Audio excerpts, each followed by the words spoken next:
Olá meus amigos, eu sou Carlos Barros e este é o canal História Crítica e Humorada. Na aula de hoje nós vamos dar continuidade àquilo que nós já falamos um pouco sobre a República Velha. No primeiro momento nós falamos sobre a República da Espada e hoje nós vamos falar sobre a República das Oligarquias. Já já eu volto.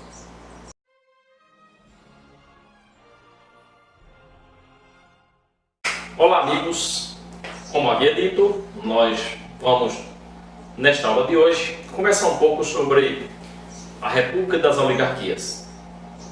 Lembrando que é um período que faz parte da Primeira República no Brasil, depois que os militares governaram, a República da Espada, vieram então os civis para governar.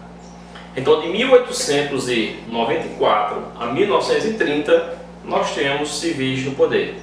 Os primeiros governantes dessa república oligárquica, Prudente de Moraes e Campos Sales. No governo de Prudente de Moraes e Campos Sales, eles montaram toda uma estratégia, todo um esquema de governo para favorecer aqueles que estavam nesse mecanismo do Estado brasileiro ligado aos oligarcas. Quem são eles? Os grandes produtores de café e também de leite do Brasil. Os estados de São Paulo e Minas Gerais, temos nesse período da história os grupos que vão estar dominando. Por isso alguns vão chamar esse mesmo período de República do Café com Leite. Ok? Pois bem, que estratégia foi montada nos primeiros governos da República Oligárquica para que ficasse sempre esse grupo no poder? Bom, é importante que a gente tenha dessa visão de governo três elementos importantes do que foi elaborado como estratégia. A política dos governadores. 2, o voto de cabresto. E 3, a degola. Como tudo isso funcionava dentro desse mecanismo, foi muito bem elaborado usando as instituições do poder, tanto o poder executivo como também o legislativo, para desenvolver uma organização que favorecesse a essa elite agrária. Lembrar que a degola foi um instrumento muito importante e assim chamada para poder eliminar a oposição caso ela saísse vitoriosa nas eleições. O governo usava a ideia de que fraude havia acontecido na eleição e era cassado o mandato daqueles que faziam oposição ao governo federal, tendo então a degola essa forma de poder eliminar a oposição. Nesse período do governo oligárquico, na Primeira República Brasileira, nós temos uma série de complicações, revoltas, revoluções e guerras acontecendo. Isso é justificado justamente porque no período vai favorecer uma elite agrária e muita gente querendo estar no poder ou participar do poder e não consegue. Ok? Os grandes centros urbanos do Brasil, Minas Gerais, São Paulo, Rio de Janeiro, são os estados no Brasil em que nós temos a maior densidade demográfica. E é ali também onde vai decidir eleições no Brasil.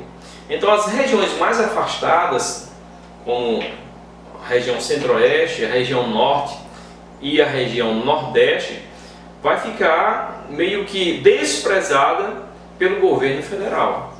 Daí muitas dessas revoltas vão acontecer justamente nessas regiões mais distantes, nessas regiões desertas do país. Bom, Algumas revoltas que acontecem, elas acontecem no campo. Outras revoltas vão acontecer nas cidades, nos centros urbanizados do Brasil.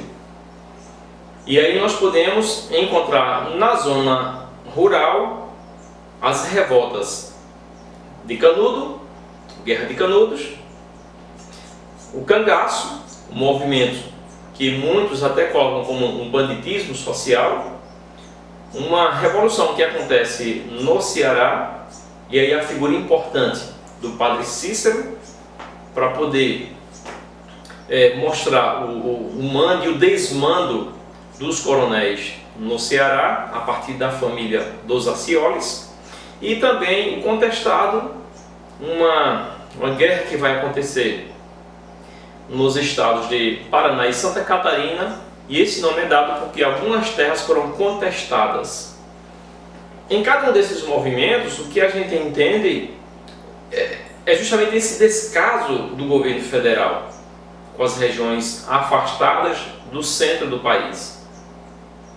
E aí nós vamos encontrar figuras importantes que vão ajudar a fazer um papel de liderança nessas regiões, nessas comunidades, e mostrar a sua insatisfação contra esses governos. É o caso do padre Cícero, eu já falei, de Lampião e o seu bando no Nordeste, Antônio Conselheiro, ou Antônio Vicente Mendes Maciel, em Canudos. E aí nós vamos ter também, dentro de toda essa disputa por territórios, essa briga, né, essa confusão que se cria nas regiões afastadas, alguns elementos bem significativos, como a tentativa de não pagar impostos, porque os impostos são altos demais, né? E isso vai tirar cada vez mais dos pobres o sustento para manter o mecanismo ou a máquina administrativa do governo, que tem a liderança desses oligarcas. Quando você vai para os centros urbanizados, aí você encontra a revolta da vacina, a revolta da chibata, movimentos tenentistas, a coluna Prestes, a coluna paulista, a coluna gaúcha, que vai se unir e tudo mais. Temos ainda uma forma interessante de mostrar a insatisfação pelo momento, que é uma revolução através das artes e da cultura do Brasil, que é a Semana de Artes Modernas. E ainda revoluções grevistas no Brasil, liderada por operários, e aí nós temos dentro desse contexto o surgimento do Partido Comunista Brasileiro e uma série de coisas dentro dessa jogada entre o governo, aquele que domina, e aqueles que são governados, a sociedade brasileira, querendo se livrar dessa opressão que o Estado impõe às classes mais pobres do país. Resultado de tudo isso, vai acontecer uma revolução em 1930 que vai tirar o poder das oligarquias e entregar esse poder a Getúlio Vargas, que vai governar durante 15 anos no Brasil. Então você observa que é um período na nossa história bastante complicado. A revolta da vacina, ela acontece de 10 a 16 de novembro de 1904, no Rio de Janeiro. Oswaldo Cruz, no seu programa de vacina obrigatória, sem muita informação dada à população, procura fazer uma erradicação da varíola. E aí muita gente não vai se sentir satisfeito da forma como essa vacina é aplicada e vai fazer a revolução a revolta no Rio de Janeiro em 1904. Revolta da chibata, cerca de 50% dos tripulantes da Marinha do Brasil ficaram revoltados no dia 22 de novembro de 1910, devido a uma série de castigos da opressão que era feita aos marujos, e dessa opressão surge então a revolta da Chibata, e João Cândido foi o almirante negro, né, que ajudou a construir esse movimento contra toda essa opressão, principalmente da parte dos marujos, de grande parte deles negros, que eram que sentiam, né, na pele a opressão. Quando eu digo na pele, eu falo de chibatadas que eles levavam, né? Há um caso de Marcelino Menezes, por exemplo, que sofreu 250 chibatadas porque teve uma confusão boba, uma confusão besta, né? E aí ele levou 250 chibatadas, e os marinheiros eles fizeram esse movimento e mostrar que estavam insatisfeitos, inclusive chamando a atenção do governo federal. O movimento tenentista, né, na verdade não é um movimento apenas, são vários movimentos que vão acontecendo, liderados pela jovem oficialidade do Exército Brasileiro. A revolta do Forte Copacabana é uma delas, e é a primeira situação de um movimento liderado pelos jovens tenentes do Brasil.